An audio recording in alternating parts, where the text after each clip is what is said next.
Jesu. Amen. The board of elders, Dari, guiding pastors, and something for this place, Amen. Lord, tenda mwari mamira bano nibada banyasha zabo kutitenzwe kutawala kwa kumpeni wedu. Tuweni mwida aliponai. Tadani, today I'm speaking as this. I would like to teach Baksol Evangelist kana kuti Mhinduro. That is set the issues that Lord mwari bapindure kumpeni wedu. Tuya church tonight many hands that to know kuti mwari bapindure kumpeni. Bachadino zole kuti vazhinji tine zvatinonokera saka takakonzwa statement yekuti spirit of delay, but muyakutoanalizerezera kuti zvimwe zvinonzi spirit of delay haisi spirit. Thank God for deliverance mweya wekuti zvinonoke udzingwe, but pamwe pacho munhu ungangodaro wakaitirwa chaunochemera naMwari but usina kuziva kana kunzwisisa. Tochada tiverengere shoko raMwari kubva kubhuku yaGenesis 15. Genesis 15, verse 13. Genesis 15, verse 13.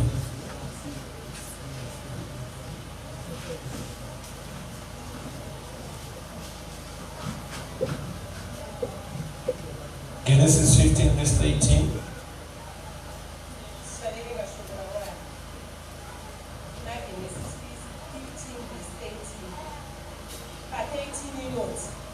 Akati kuna Abrahamu, uzive kwazvo kuti vana vako vachava vatongo munyika isati iri yavo. Vachava varanda vavo, vachatambudzwa makore ane 400. Asi ini ndichatonga rudzi urwu, rwe vachashumira. Pashure vachabudapo nepfuma zhinji.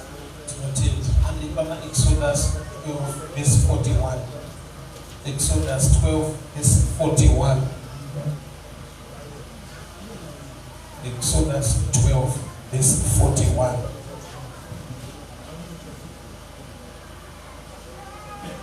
Exodus 12, verse 41. Pa 41 inoti, pakupera kwemakore ane 430, nomusi uwowo, hondo dzose dzaJehovha dzakabuda munyika yeIjipita. Namati baba tunamtenda imanyara notara ikupenye shoko letu notitsiwa notitsisa notikonisa bigeni kutwe mstarajeso. Amen. The God shall say mazgechurumba katsa kuna makora vile kwa bana pamuti numbers kushona anotuviringa vazhinji.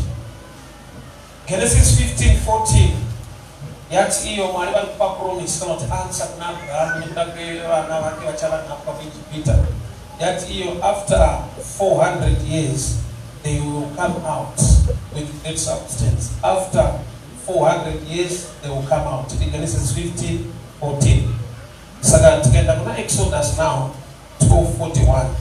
That and it came to pass at the end of 430 years. 430.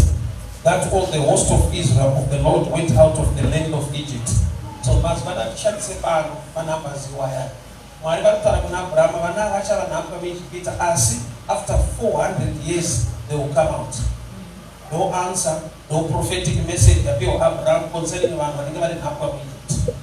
Exodus 12:41 obva yati after 430 they came out, which means vanogona mates pana 430. Mwari vakataura vachiti after 400 they will come out. Even though after 430 years, which means the 30 we have to trick out people who shumira pamusoro pekupindura kwa Jehova. Akuti panoita sekunge pane extra 30 iyo Mwari vakati 400 pandobva vabuda at 430. Chatinoziva tese Mwari harevi nhema pavataura ndozvinofanira kunge zvichiitika, but panyaya iyi pari a bit tricky. Vanhu vakabuda after 430. Haisi spirit of delay, haisi attack. Ine mafacts anda kuti gone kuonesana pano zvichida ndo mafacts ananzi Mwari uzive nekuda kwekuti dzimwe nguva situation yako ikangodaro Mwari vakaipedza kare but uchiri mairi wobva wangozvisimbisa kuti ndakamirira Mwari. God's time is the best. Statement rekuti God's time is the best, it's a deeper statement. Nekuda kwekuti unoziva iri kuti nguva yaMwari yacho nderini, auzive. Saka ukanonokerwa unongoti kana nguva yaMwari yakwana zvinoita gamba zvimwe zvacho nguva yaMwari yakakwana, but wamu extra 30 dziri kutrigwa nemafacts akarambidzana newe pano nhasi. Vana ava vanofanirwa kubuda nguva yakwana, anoita kuti abude apere paMozisi. Ndofunga tinodziziva tese kuti Mozisi asati abuditsa vanhu muEgypt, Mozisi akaburitswa muEgypt nevanhu vacho nekuda kwekuti pane paakauraya muIjipita kamuviga, ndobva azoona vaHebheru hama dzake dzichirovana akada kubata, vakati wakaitwa nanenyananisi pakati pedu, tichakutengesa kuna Faro kuti wakauraya munhu. Saka Mozisi paari kubuda muEgypt ari kutiza vanhu vaanofanira kunge achiburitsa, kureva kuti vanhu vanofanirwa kubuda vanogona kumboburitsa ansa yacho. Aifanirwa kuburitsa vanhu muEgypt, ndiye akatanga kuburitswa nevanhu vacho. Saka zvinotoita kuti Mwari pavakakupindura ndiwakwakika ansa yacho. Saka nhamo yawakuona nhasi haisi nyaya yekuti Mwari havanzi kana kuti havana kukupindura, inyaya yekuti une zvawakaita pawakapindura. Moses haana kubuda by choice, he was running away kubva kuhama dzake dziri kuti wakauraya muIjipita saka toda kukutengesa. Uchaona kuti even from the enemy side vana vese vaiberekwa vakomana vanga vanzi vaurawe, which means the enemy aida kuataka the answer. Enemy yatadza kuuraya answer, vanhu vacho vada kunge vachibatsirwa neanswer ndo vakawa futi enemy. Pamwe pacho Satani anokurwisa, pamwe pacho unozvirwisa nokuti naSatani maakushanda mese. Kanenge karafu, but I'll explain uchazvimba. Nokuti pamwe spirit of delay, we bind that spirit. Mweero uriko, ende zvakanaka kuti unamatirwe. But pamwe pacho haisitombori spirit. We lack knowledge. Zvichida kusaziva kuti Mwari wacho anopindura sei. Rega ndingokupa statement iyi. Tinoda kuti Mwari vapindure zvatinochema pavari. Mwari havapindure sezvatinofunga, Mwari vanopindura sezvavanoda. Saka panoitwa prayer kuti thy will be done on earth. Anogara kuearth ndini, ane zvaari kuda ndini, but prayer inotidzisa kuti tinoti kuda kwenyu ngakuitwe kwete kuda kwedu. So kuda kwedu kuriko, but kana taakunamata Mwari tinosarenda mukuda kwavo ivo Mwari. So Mwari vanopindura sezvavanoda, munhu anoda kupindurwa sezvaanoda. Pane clash. Neimwe nguva Lazaro afa, John 11:15, Jesu anoudza vadzidzi vake kuti handei Lazaro wafa ende ndinofara kuti wafa ndisipo. Achisvika vakadzi vari kuchema vanoti Ishe dai manga muripo. Jesu atoudza vadzidzi vake kuti ndinofara kuti Lazaro afa ndisipo. Kureva kuti kusavapo kwaJesu kwanga kwakamunakira iyi Lazaro achifa. But hanzvadzi dzacho dzinoti dai manga muri pano, hanzvadzi yedu hayaifa. Kurati iclash mindset. Vaida kuti Lazaro aporeswe pakurwara. Jesu aida kudemonstrate chinonzi resurrection in life. So kusaziva pfungwa yaMwari kunoita kuti ucheme iye auya late but ani latest. Right? So shoko kuna Abraham rati after 400 years vachabuda. Exodus over after 430 ndo vakabuda. So one of the facts ndekuti vanofanirwa kuburiswa. Vakasaziva kuti uyu ndiye atumwa naMwari kuti buritsa, vanomuburitsawo. Iwo ramba vari problem. Rati kapita kana kubva pacharacter nekusagona kugamuchira chakatumwa naMwari. Mwari haakupi mufundisi waunoda, Mwari anokupa mufundisi waanoda. Amen. Zvakafanana nevana ka. Vana upiwe waunoda, unopiwa wekuzoda. Saka unenge uchachiroba nozonzi changu mwana rati achite but ndochakabereka. Was they when you are going so the time you want to know that but that's at our woman name. Was my qualities are what I so so mwalimu anatupingura nokuti vano ziva ramangwana munhu anochema kuna Mwari nokuti ane zvaari kufunga pamusoro peramangwana. Men thinks about tomorrow. God knows about tomorrow. Saka Mwari vanokupa mhinduro nekuda kwokuti muna tomorrow varimo vaona zviripo. Iwe uda kupiwa mhinduro uchiti pamwe mangwana zvinozodai saka dai ndagara kudai Mwari vandiitira zvakati. So men thinks about tomorrow while God knows about tomorrow. Saka anoziva ramangwana akasiyana nemunhu ari kufunga ramangwana. Saka uchiona zvimwe zvawakachemera kuti Mwari niitire havana kuita nokuti dai vakazviita waitozochema zviri wese. I'll give you an example. You know musikana wakaenda so adaimuda ukamupindira mupreya wakada munhu kana unotopindira mupreya munhu Mwari musikana wekuda kukuru hazvina kuita saizvozvo. Ndakazosangana naye after 5 years ndikati Mwari makatendeka ndainyura ndozvaita kuni musingazive kuti mangwana pakamira sei. Pane paunonya kutenda Mwari kuti Mwari dai makatipindura dai ndakanyura kuti nedzungu paunomatira pane problem nokuti so far Lot paakanzi naAbraham sarudza kwokuenda akasarudza kuri green kwakasvibira but hanzi kwakazonaya moto akabuda achimhanya but paibonaya mvura. Izvezvo wakunamatira so panonaya mvura but pane tumoto turipo so paunozoti asi Ishe wakatendeka ndaitsva apa.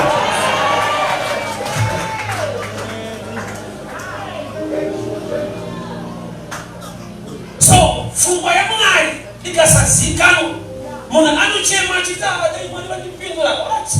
Isaiah chapter 9 verse 6 note. Unto us a child is born, unto us a son is given. Anoprofita kwataurwa pati Jesu. Pane izwi rekuti born berekwa, pane izwi rekuti given piwa. Saka chokwadi ndechekuti Jesu akaberekwa naMaria but takamupiwa naMwari. Saka Mwari vakatipa chinhu chinotanga chaberekwa nemunhu but munhu iye akatoita chekupiwa asi akachibereka. Kuti Maria akatisvitsa Jesu watakapiwa through process inogambeka. Inenge hosepipe haitipe mvura inotisvitsa mvura iri pakutembe. Saka uchiona Jesu hazviite kuti ave mwana waMaria muhombe kuna Maria. He was there in the beginning. Maria asipo. But kana takuroma takuti ndaiwa vimamai vatomureverere vadatovererwa futi naiye nokuti naiwo vadiki. It's really deep asizongoverenga pamusoro pebhaibheri. That's why my wife will go over and she pop down. That's why presented my gifts. They worshipped him, not them. Maria ikuna matwa hakwani. Why? Because anamutipa Jesu, akatishitsa Jesu, akatipa Mwari. Unto us a son is given. Kureva kuti pani chinhu chekuti akakupa iwe you become part of the power of the process. Yekuti ubereke chatakatopiwa. Saka dzimwe mhinduro dzaMwari dzinoinvolva iwewe. Saka iwe ukasakuleya yo part unokuta kuti Mwari hasati vakuitira gamba wakatopiwa. Uchaona kuti Maria chaari kubereka takachipiwa naMwari. But chaikonzerwa mafacts akawanda. Number 1 pakatsvagwa mhandara purity utsvene. Number 2 pakatsvagwa relationship ari kudanana naJoseph. Do you know the fact here relationship on the ground yaiva so powerful to an extent yekuti dai Maria akaramba Joseph haiqualify kutakura nhumbu. Yekakupa nhumbu asi Joseph. See, Joseph is so important. Luke chapter 2 Bible noti mambo Augustus pakati munhu wese aende kumusha kwake vanhu varuda kuverekwa. Zanzi Maria wakaenda naJosefa kuBhethlehema nokuti Josefa waibva imba yaDavid yeBhethlehema nokuti zita raJesu ndiye anova mwanakomana waDhavhidha. But ari kumuendesa mumusha waDhavhidha ndiJosefa. Josefa haasi baba waJesu. But Joseph anofanirwa kuvapo kuti Jesu abereke. Number 2, fifthly pana Joseph, his profession naturally was a spiritual pointer to destiny ya Jesu kuti kudii Joseph aiva carpenter aireza kushanda nezvipikiri nemapuranga. Jesu yaainga ndekuenda pamapuranga akarohwa nezvipikiri. So basa raJoseph naturally was a significant thing in the spirit kudestiny yechiri kutakurwa naMaria wacho. Saka Maria akaramba Jose haasi kuramba munhu, ari kuramba destiny yechaakatakura. Maria akaramba Jose haasi kuramba munhu, ari kuramba kuqualifya kutakura zvamwe muchena. Saka usati waramba Joseph ungamushe ndikuramba munhu eka ndikuramba demba.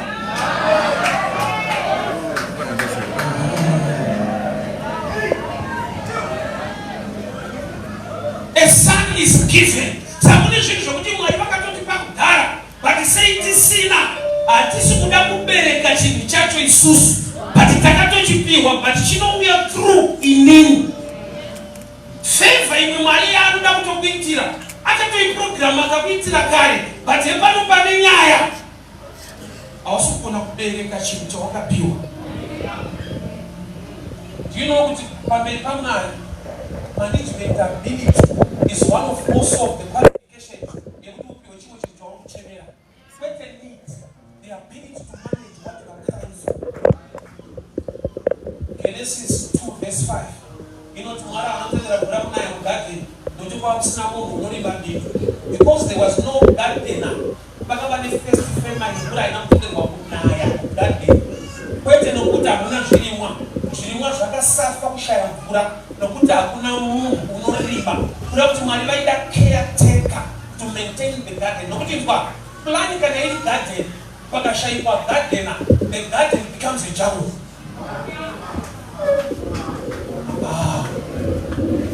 Garden ndarari garden nekuti wekanzi vachiri kushanda imomo. Vakamboisiya for 6 months kakasangoke Harare. The plan inobva yabviswa ouya chisiri plan. Saka Mwari wedu unoda kumaintaina the plan. Saka plan yaMwari pfungwa yake ndeyekuti akakuropafadza uve a blessing to people, but already wakashiwa makalazi ako kuti zvikangondifambira munhu aita mudumbu. Saka iwewe denga rakatonoti avatsani vabateya vanhu vanokuvara, vanhu vanofanira mudumbu kuti anoropafadzwa. You become a blockage to the answer you are waiting for. Why? Because hauna the right reason.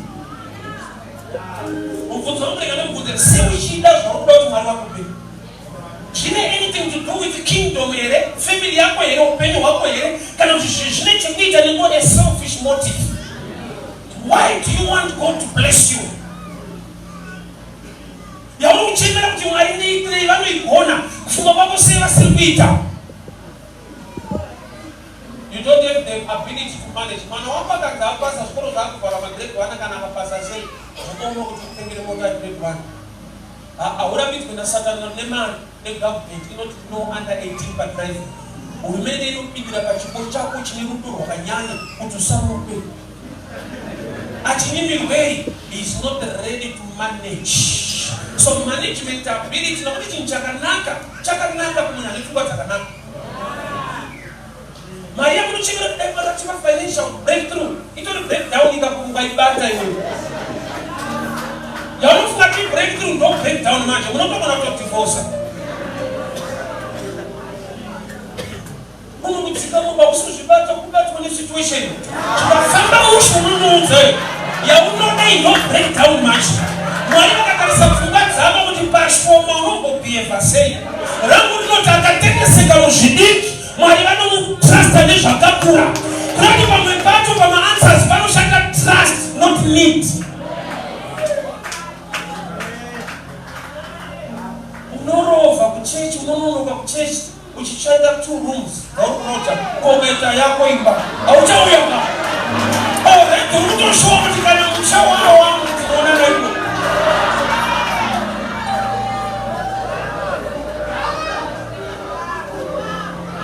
Mota ipo, une small house, kogaita pick up. Life yako is simple and disaster. Chikofunga pressure unopona zvishoma zviripo. Kungodya makaroni lisa Facebook soft life. Zvishoma izvi.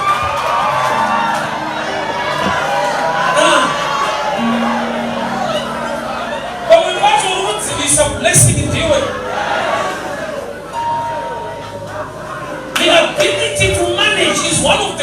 ramifications. Why? Because Genesis 2:5 yati mvura inakutenderwa kunaya kwemvura rain is symbol of blessing in open heaven. Sometimes the heavens will be locked. Can also have one ability to manage. Check on Jesus. Jesus I never baptized one Joanna Shibra Mvura endera kavurika muyamchena akaburuka, which means asataenda pa Joani you operated under a closed heaven without a spirit.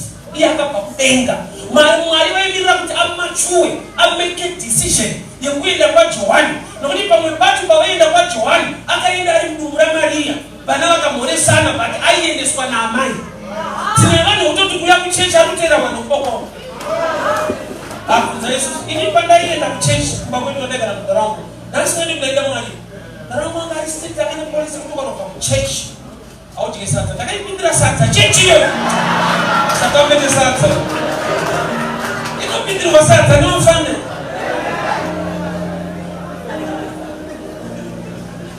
ana baba chakutia kuchechi munhu okomakuna ndoya madhamu kupindira madhamu ana boys vachitera mabhebha avo kuchechi. The ability to manage is one of the qualifications not in Adenga.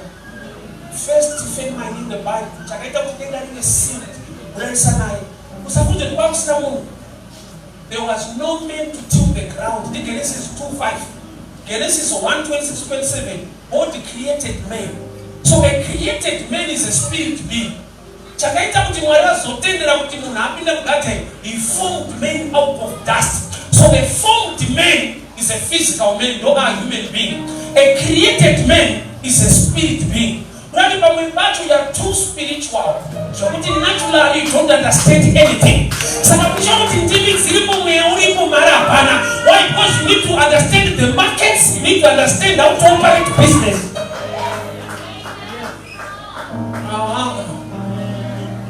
And that's the whole. Kushika Mwari wafunga munhu dust anogona kubata shavyo anogona kutora chikero achitema mina achimeta. The first feminine yanga ine chekuita the physical man, yet the spirit man was there. We are not heavenly minded to be earthly useless. Let's get information on the ground. Let us know what we are supposed to do. Unamata kusukupusa mara itenere mweya inotela the service you offer. Law of attraction in mind is what you do. Service. I believe in miracles, yes. But I also believe in the God of systems. And I'll explain my sister Dr. Mwalimu mnana wake wakasika miti. Wakazorora wakaisa word of command. A seed will produce after its own kind. Bewe ishabile kamaringa mtubai. Sasa miti isi unaona kwanze. Aina kusikwa na Mwari. It result in reproduction with creation. Kuna yakasikwa wale ndokuwasia. Ndokuwati iwewe mbeo shibele kamaringa mtuwako. Bali wesi watu kumchita unakasikwa na walimu. Wakasikwa mazita wadi na walimu Adam na Eva. Ibagabele mwe. You are a result of reproduction, not creation. Amen. Which means you are a result of a system in the physical realm, yet ushered by the spiritual God. Yes.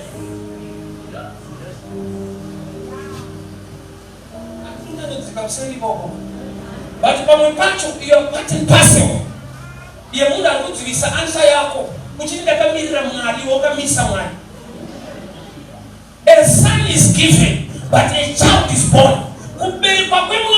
In physical process, not a 9 months to beleka, but ukubeleka chini child pakupi kuna mwana makatochi piwa, but achiti kendo kuti mapiwa chinobeleka kwa kuti makapiwa. So kubeleka kwa process ino involve munhu, but aruda kubeleka kuti abati chaakapiwa na Mwari. We are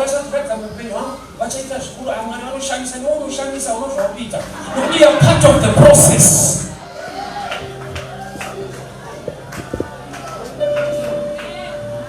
You know, Abraham was father of faith. And I got what looked up Abraham and Abraham that I tell any hand. But I could tell that animal soldier. Unosa baba Abraham shamwa jamwali. Baka toda Abraham to lota to wana mata. Sasa akaenda ni army. Faith ili kuchukua chibaba kile masoja.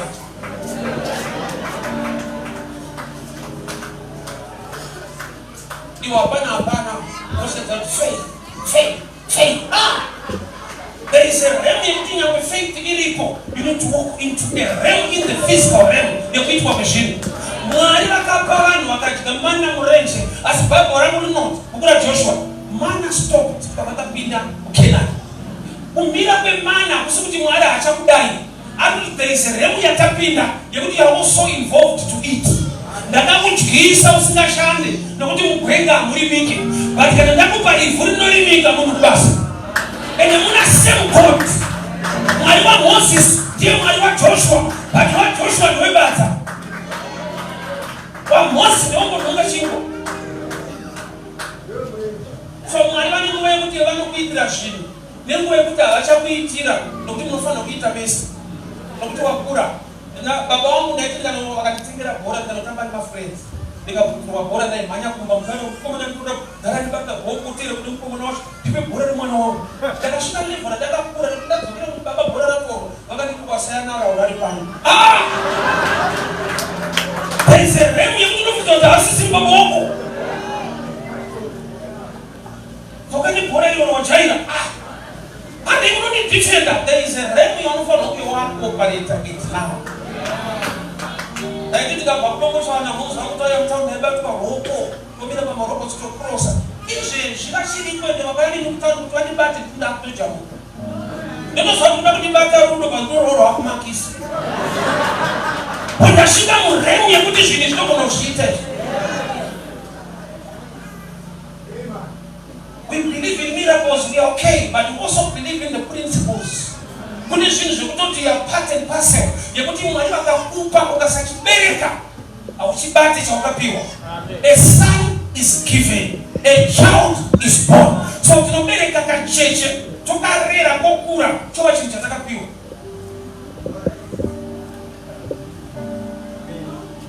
Tunobereka kacheche kamana, tukafika kokura. Ozo zonda yo dosa takapiwa na Tanani bagenda Jesu mazoa yake mkua yake. Dara kaoma. Imagine Jesu akabeli kwa kakura ni wanu. Extend to baga tena ministry. Kwa kitaba ni wanu tukuisha kita zukudi. Wani tayari techezo baji. Naka pa unemu. Wanazo wanu yagati David Trymore. Katamba tisi mshemusha hapa. Wawe kudenga futi. That's why it was not easy. Kutu wanu mtere.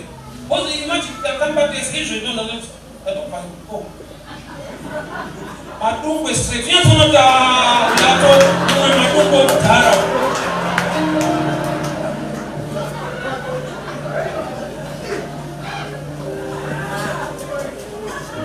Chasing me very well. But then we have to do the Mara, Vachakuda, Gabaka to put where they want to put up. But answer your Copa in over way. The son is given to you. But must give it to the child who will develop to become a son. But when you show up to be one already, in what Jesus will not your answer. Munbaka Kundikana Mekama Mhinduro di Jesus. But in Mhinduro Answer, any chapter and the moon, Machaka Kundikana, which is just what you have him. Such was just a little child, they were at the Tira. He was such a wonderful Tira. But in a was sitting with the Kanaoka Tiwa, Chakaway in seed formulated or in end product. Chimwachamu Jamurange, Mukapinda Mubenga, who you are wheat, Mokaya wheat, Mopeka Chimwa. Right, who might be an end product, who might take this, she got a paper. She didn't put advantage, you put a Chimwa, change your promise less than Urange. Urange, Chamapi and Dicho, at Chachinja, no time you have a PH calf. But you can imagine my wheat, Adama spawns. Mama fin, dear. Kuna kuti favor yakawanda. Kuna ikache kunonga.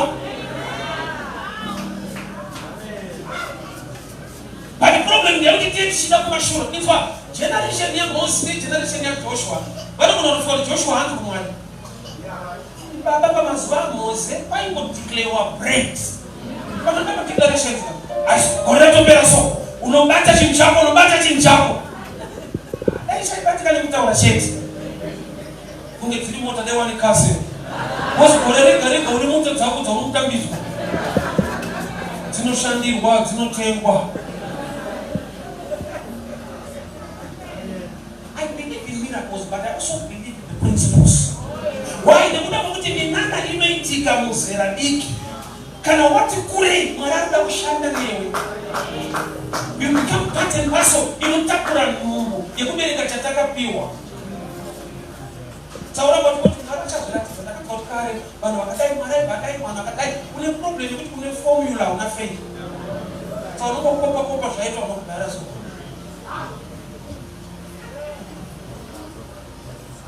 Vachava nhamba wichipita 400 years vachabuda vamo 430 ndei pamwe pacho kusitadza kuseta team.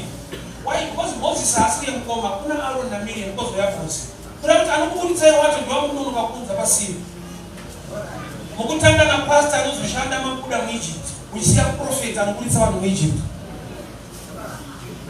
Azvinoti team hamuna but maplayers acho mukanisa makonsenzi asiri. Mose anofana kukuburitsai ndomubereka pepetsiro kurati pamutobereka Aaron denga rutodza kumana kuenda mune chinono kupanenge vakutobuda ati mabereka taibisiriyo kobereka svika Mwari vazodana Moses kuti vazodana Aaron gamba Aaron atanga kuberekwa sei Mwari kuda kudana mufana kupedzira. Mwari vakutokuudzai kuti zvaifana kutanga neizvi kouya ane Miriam vanoimba kana makrosa Red Sea ndonge mabuda Mose aburitsa vanhu makutora kwaya kusati maudza profeti.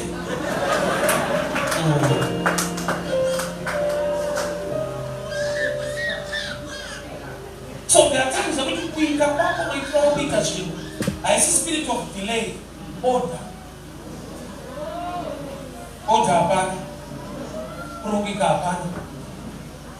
Ezekiel aprofita mupata zvanzi kupa nekupa bone came to its bone. Chakatanga kuitika haisi manifestation yeflesh, chakatanga kuitika deformation yeskeleton, order. Because hapasina kugadzirwa zvinhu pada kugadzirwa vanhu. Bones were scattered, which means there was no order. Saka prophecy haina kunza flesh, prophecy yakadenha mabhonzo kuti endai panzvimbo muwane zvinhu zvenyu. Iwe panzvimbo haupo, uringoda zvinhu zvako. Chadena nyama kuuya pamabhonza panga pafumiwa skeleton, bone to its bone. Mwari ndichengete mhuri yangu yoni muwana kuti noya sipa mudiyo. Ninyasoto kunorunonosa zvinhu.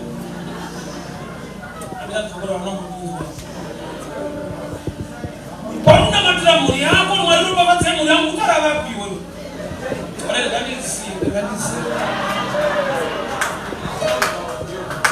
Kune mwana wasingazoti adye yapfiki asingati Mwari akukomborere pamhuri yako iwe mwacho asipo ota hapana, born to its born, vana kuna mudhara, vana kuna manyoka. International unozokubatsira rega kure nekuparidza. A child is born, a son is given. So chiri given chinombouya muprocess yekuti iwe unova involved kuchibereka but makachipiwa. Ndakamira Mwari kuti vaite zvinhu wakatomisa Mwari nokuti chimwe chacho chinoitwa newe naMwari. Mwari pane pavanokuitira, pamwe pacho pane pamunoita mese. Zvinhu tu hama dzangu kushandira Mwari nekushanda naMwari. Zvinoita kushandira Mwari usingashande naMwari. Kanzuru inotuta mabhini ungatadze kwatuta izvi musoro kangu. Unogona kutoshandira kanzuru but hawakupesana uchitora samabhini awo nokushandira kanzuru. But kana wakushanda nekanzuru unopiwa mari. Saka Bhaibheri ichiti vachavakwandiri vachitatidza madhimoni muzita renyu ndichavatendai kwamaitira mabasa enyu but nereimba vachoti vaitodzinga nyaya ndekuti vabuda pachena kuti muzita renyu edu mazita ana zvaita taingoshandisa renyu kwete kushanda nenyu tiita. Pamwe pacho ansa yakauya pawakati Mwari ndipei mari, havana kukupa mari but wakapiwa nzira yekubata mari yacho. Ende nzira yacho harisi basa, irelationship inokuendesa pabasa. Joseph akarota ari mambo chatoziva hana mari transport. anomuruta ari chef anofanirwa kuendeswa ende chakamuendesa ruvengo kwete kudiwa laiyo ngavaparare unoenda sei manje vakafamba naijose asi waisana vengi vanofanirwa kuparara nekuda kwokuti vamwe vacho vanotoshanda kuti zvavo zvizadzikiswe hauti here pamwe pacho mwari vakada kukusimudzira havati kana wanamata vanoti when the enemy comes like a flood the spirit of the Lord who raises standards kune mastandards anongotrigwa the coming of the enemy not your prayers.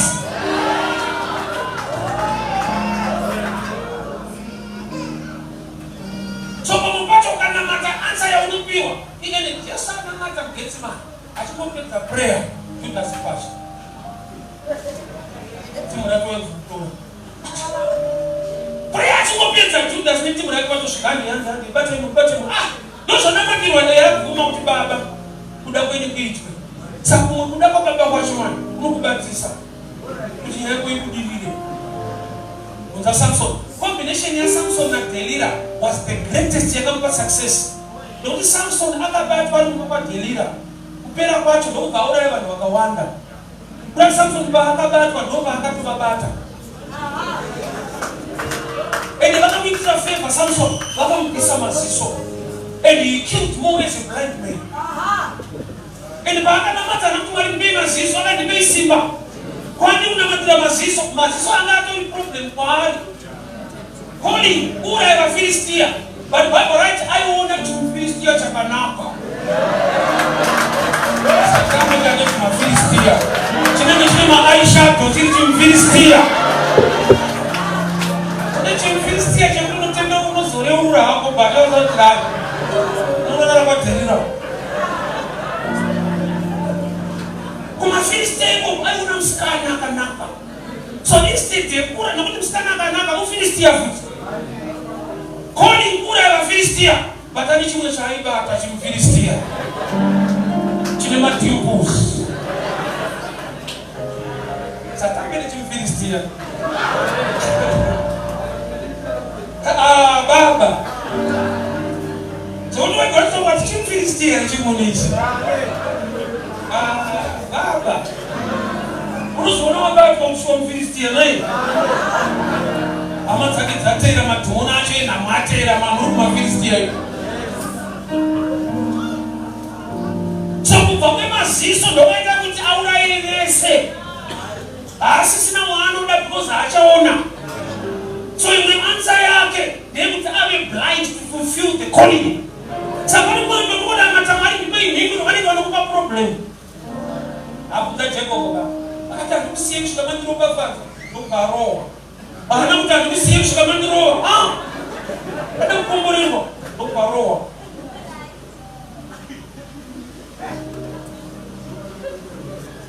vatonzi warit baibu noti akatobva achikamhina imagine mhuri yake ichimubvunza because akari across river Jacob asare achisangana nemhuri kana adzimai kuti 13 ndau takomborerwa mamwe makomborero acho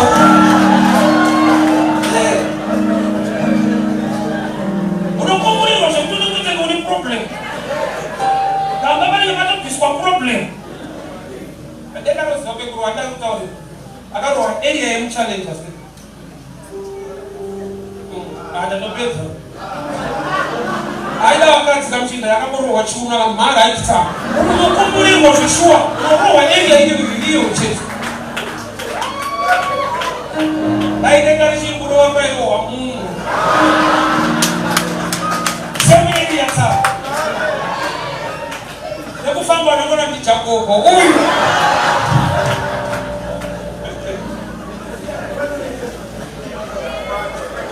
but it was an answer to him.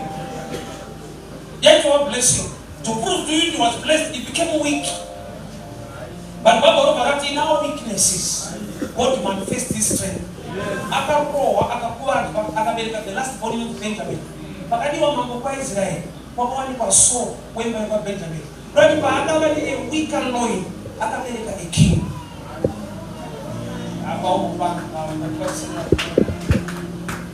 I see mistaken to anything. I think but the grace to give birth to kings. So, all of you are there. Sometimes I say, "How can you go by Misa?" Look, don't stop by involved.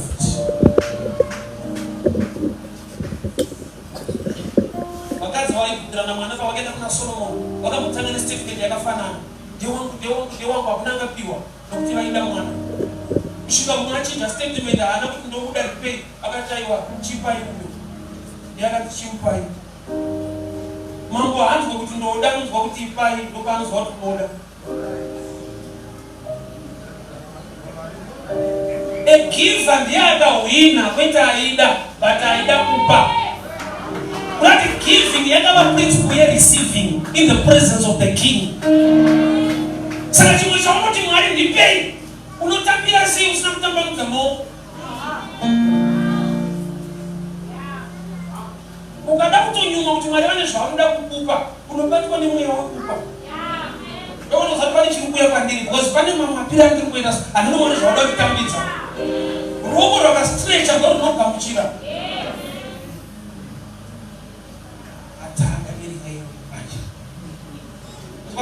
Kana kuba kushunetsa kwa moshipa hiyo.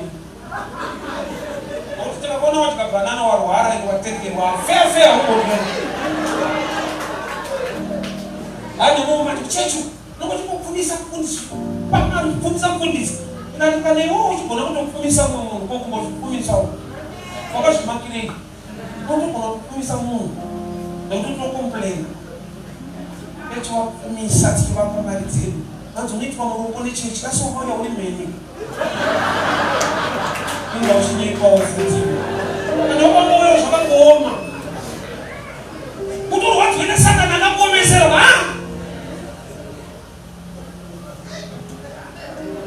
a son is given, a child is born. She not made it, but she don't involve for money. She didn't give it, but she don't have money. So that she was all coming over to Piwa. But look at don't participate in you wait for a long time. What does it mean? What the American is a spirit of delay. I see spirit ignorance. But it's inside the miracle, it's inside the principle. It wants to go to China, no core. Some part of the world fit come to Chapo, don't want to go to a prophetic word is not in the scripture. Scripture really powerful than prophets. Why? Well, the greatest prophecy is the word of God. But I'm calling them a prophet. I'm not surprised. When I'm prophet, I got to go to the prophet about that's read by a Kufa. When they are not going to prophet and pay open this one. I got a prophet that you find much good about zero. I got to go and I my family and I got I don't get a prophet that time is like they don't change. First time we are saying, but I say true prophet. You don't know that you want my family. But when my family is going to profit, what you going to invest? But if my family is going to profit, you don't invest and profit. Imagine a true prophet that is in a marriage to get out to talk about what you want to put. For the first day, only one profit which you want to know what I'm going to the ones who live on the teachers in Japan. One time I tell you what profit I had, any of my family, they do not have a story, but not a sheep fish. I got so by the time I went to 15 times. Don't make a casa say about that team for you. A profit by a fool, change why. The fish of the why what's the move from me or for that you offer? Tinisha, the name is now, I should be kind of a Simukamun. I got my one rapper, this family Shakanaka. Not the Ramana Rakanaka, what do you mean at Jehovah? To the area that don't Sangana. The name I want to shoot me and pay. Can I have a profit out of the money? Chadino Sirana Jehovah, Dino Simuka. Kona kutanza profita zisizo. Nekuna kukuipa na mayo wako.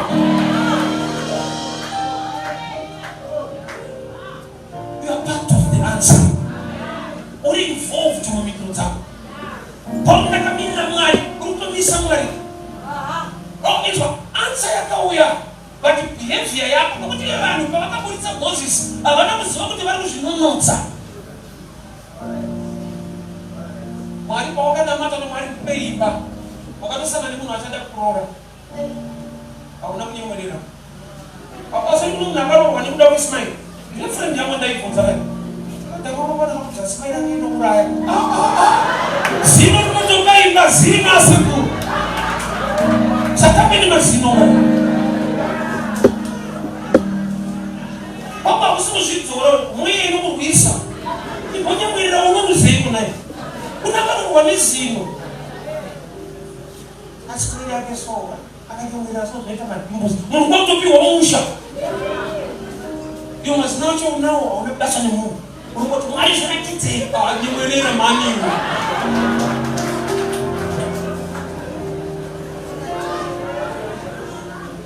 tsika yabhoazi auye kumaraini achipfimba vanhu unosangana mumunda unoti Ruth aingoshanda anga negood heart aishanda kuti achengeta amwene kuba vanga vasara. Having a heart towards others can unlock a door concerning your life. Pamuti mwari nditiri zvakati vanogona kutarisa zvaunoita kuvanhu voona kuti this one can be a channel to bless other people. Mwari ari kutsvaga vanhu vekushanda navo kuti aite reach out to others. Inoona ndakabasa nemunhu namatira mwari wangu chandakatakira ndisike kumba kwemunhu ndochawakaipira hauzoti mwari achimbosiya dengo ngoshandira Abraham kumba. Bible noti 3 angels appeared to Abraham at Mamre, and one of them was God himself. Imagine ndinozivi nanodenga mudhara rokutarana kumaraini kakunakumarani kwamunenga noshekati iyi tsike mwari wako rake ndangu pane kupfakacha.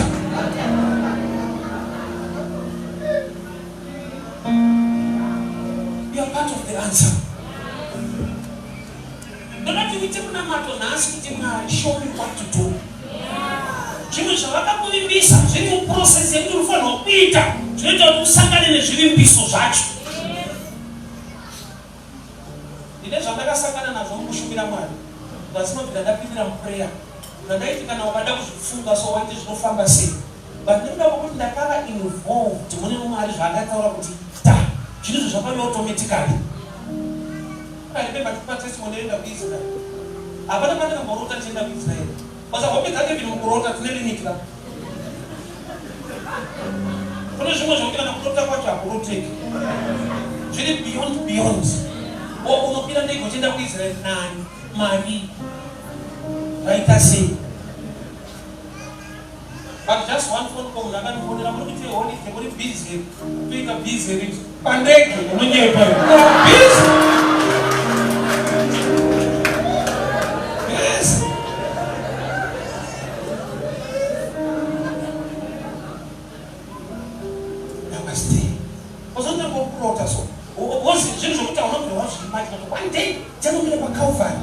One day, one day, one day, but about every place in the Bible. Jaffa say, when you put a back and when you prayer, I was winning souls. Street. Luke 17:11. Garani mapere mbuzi kwa wakati una Yesu. Wanakoma na watu vina tinzurayo ngoni. Chawaida healing. Ngoni sipa situation. Yesu anamtara ya situation yao. Akababa basa, akabati go and show yourself to the priest. Akabatuma kwetu takaba polisi. Bible ndori not bali mzira kwenda wakapora. Chakaba polisi is going.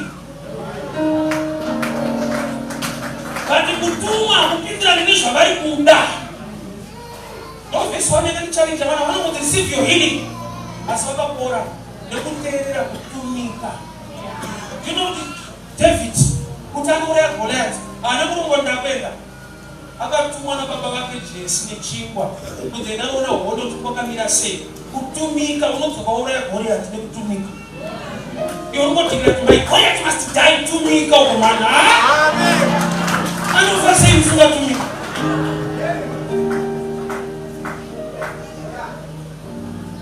Wale makaraka Joseph akaita mambo Egypt, akaenda stay, akatumwa nechingwa na baba wake. Kutumika. Do you know what David akatumwa is already anointed by Samuel. Remember Moshe. David akatozotwa vakaitumika ane anointing yongorota munozvaumika calling atone protocol unotumwa sei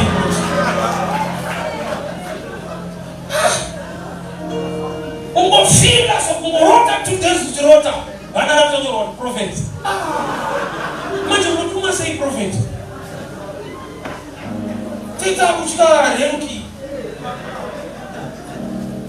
aitumika mambo okutanga kwaisraeri nokuenda kwasamiri kunozotwa aenda kunobvunza nyaya dzemadhongi atumwa nababa vake Kishi.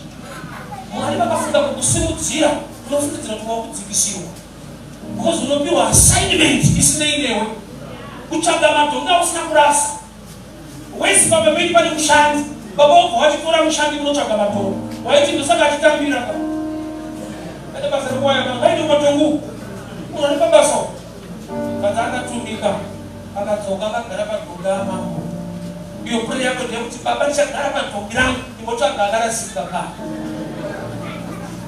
mamwe maanswers ane chekuita necharacter mamwe maanswers ane chekuita nekuva kwako involved zvibatike mwari vakatokupa but vakadinatera unotumwa. A man can be talented but I've discovered in life the talent is not enough. That's why munhu anonzi anogona bhora anenge ana kocha haagoni kunda chaanokocha but kocha anobhadharirwa mari yekukocha munhu anogona inaiti sequence yacho yakamira sei munhu atoni talent is a soccer star anotsvagura munhu anenge angogara pabhedhi achiti no toga munhu urupire munhu mari munhu anogona kugara. Talent is not enough without wisdom, knowledge and instruction.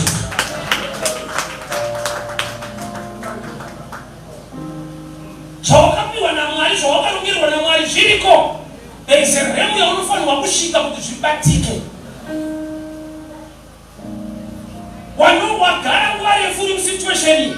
Mwari vakatoda kuti ubude kubva kudhara kwa 400 years but wakupinda mu430. Nani akaitwa Faro akaramba akaoma moyo kusvika Israeri yaudzwa zvekuita Mwari aimboita ndokubva vanoti vanhu havasi kubuda nokuti ndiri kuita vanhu ngavachizivawo zvekuita urayai makwai mise ropa padhoo ilosi kusati mabuda ane makwai 3 anoti amen achangobva mukutenga 1 anoti pundisi pane mweya wekudzora mumashure nekuti vamwe takatojaira statement kana kuti God speaks the right word in the right season. It's true. The other side of God, He speaks a word to create a season. Genesis 26. That's not the right word in that season.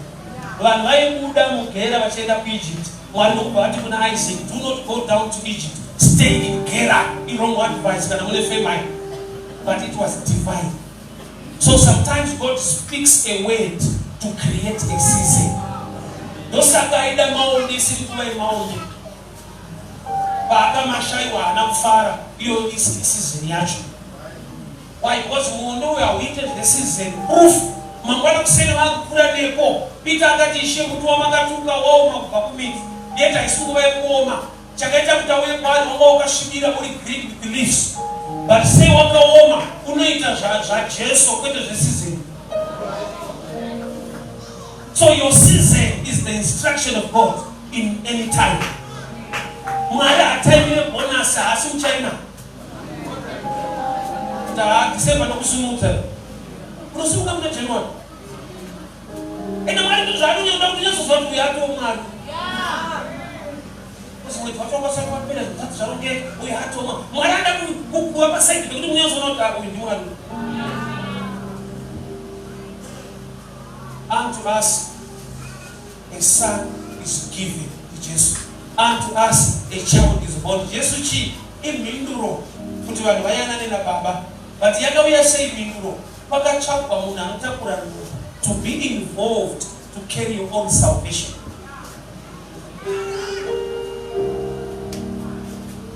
Saka tona tinotora nguva kana awa kuparidza totora 10 minutes kukunamatira ukazvibhalansira kuti sei kuwanda nguva tine tinoda kubata mukati pemusoro darika pamusoro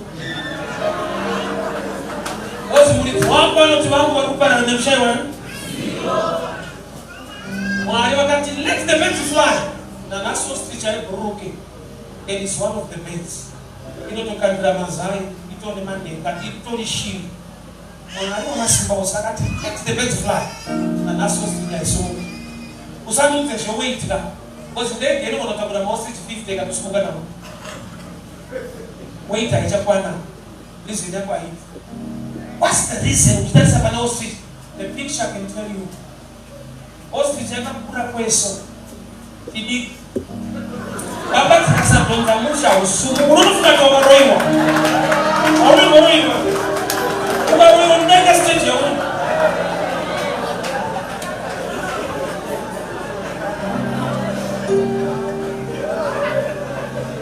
Get information.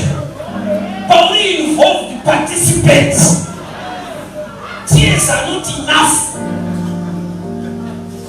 Ibomina kuchema.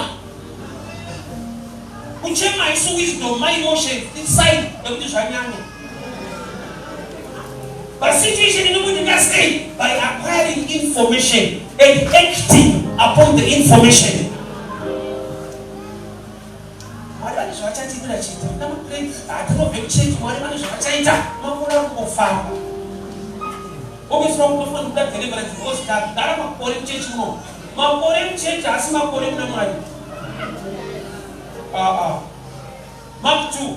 Vanagata Zapina Patopa Nazara. Okay, the Mafobe who for my pass. Like a Samaya Panages. Don't manage common space. Don't know what Zara. Nobody present, Vassal present. Jamaica, we change him to Zara, but very present, but Vassal with his presence. Why? Because they are not with his presence, right up by his character. You could go can have problems to have been. Change the open soul, one of God in change with him, Christ.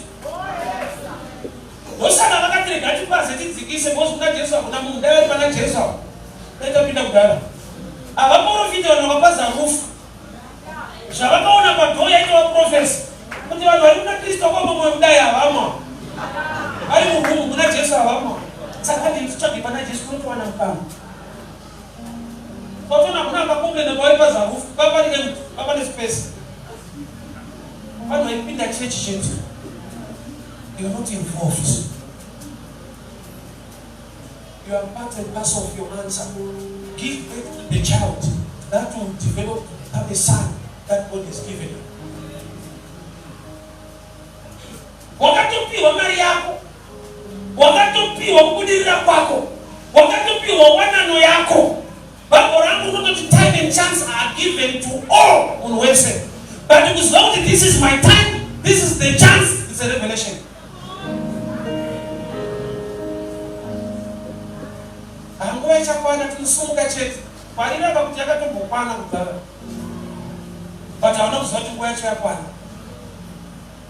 Unesha waita risira, hauna kuchaka fungwa ya mwari.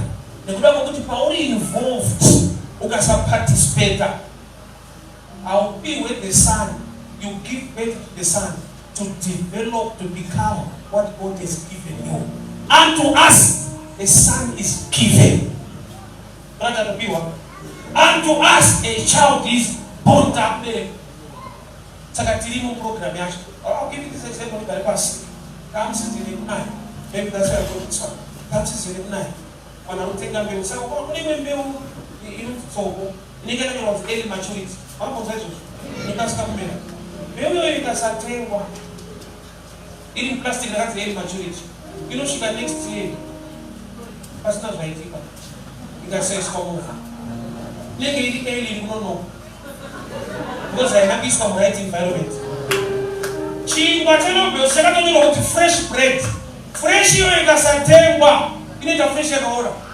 You know what I didn't remember that fresh. What about who used to buy fresh water or why? Because I was in the right environment. Maybe we don't need that environment for it to germinate. Jago the early maturity, prophetic word, like I tell you what play, but they do not demand that environment to manifest. So how can this one to my sure? I'm she man. I couldn't have started. but mataipi yako anokotadza kwete kuti ari kutadza unomutadzisa.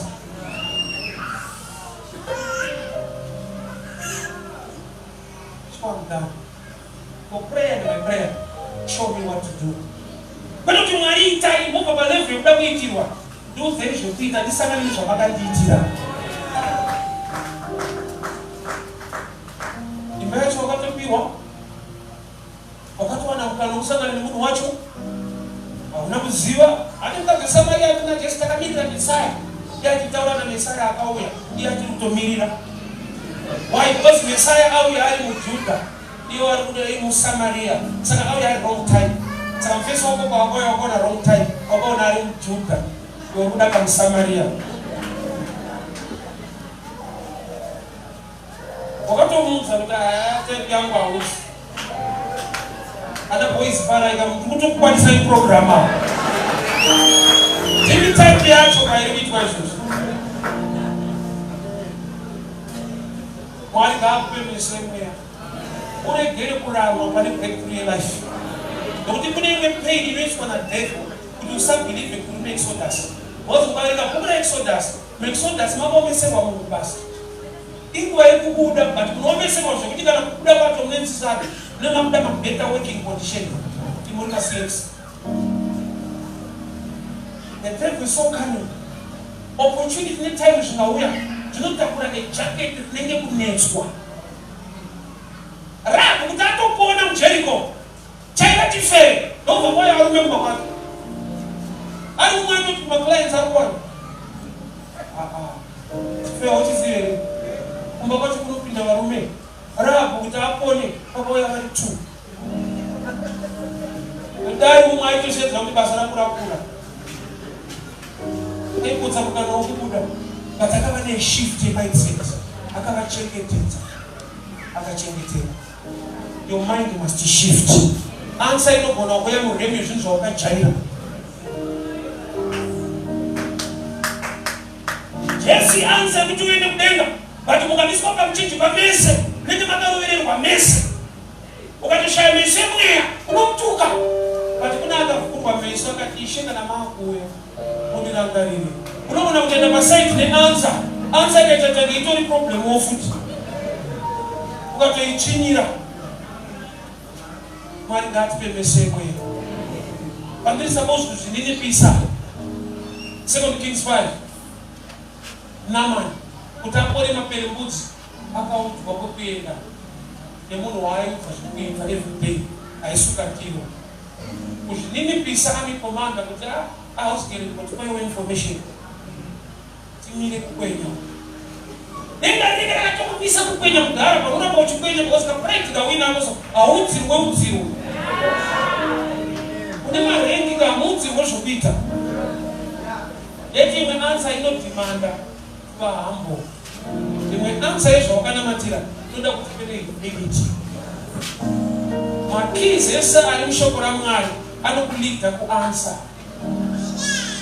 chitama chaiko kunokusanganisa zvinhu zvako working hard kunokusanganisa naEliaza atumwa kuzoona mukadzi waIsaac chanzi anondipa mvura nekupa ngamera yapfuura level yegiving ya working hard Mwari ndudze zvekuita show me what to do kana Boaz ari kumunda ronda itsoka dzake dzisike kumunda kana umambo uri kuIjipti Mwari kana vakoma vakandimukira saramba ndakamira mberi kusvika ndasvika dai Mwari atwanira nyasha mhinduro dzatochemera tumwe dzacho takava kutara ndofuka chichecha ina power umwana yakwedu ukanamakirwa zvinoita usanyeperwe chinhu chauri supposed kuva involved nachini achisabhushutwe nekuobatwa pamusoro ani baba rinoti vana zvipo zvinobva kuna Mwari kana tikakunamatira receive your twins ukasarora hazvimanifest denga harivhurike kuti avafadha venyawa tsano hashoti vanobva kuno we are involved mukadzi akanaka anobva kuna Mwari anowanikwa kumaraini kwawo unotoenda mustreet mawo unotsvaga akabva kuna Mwari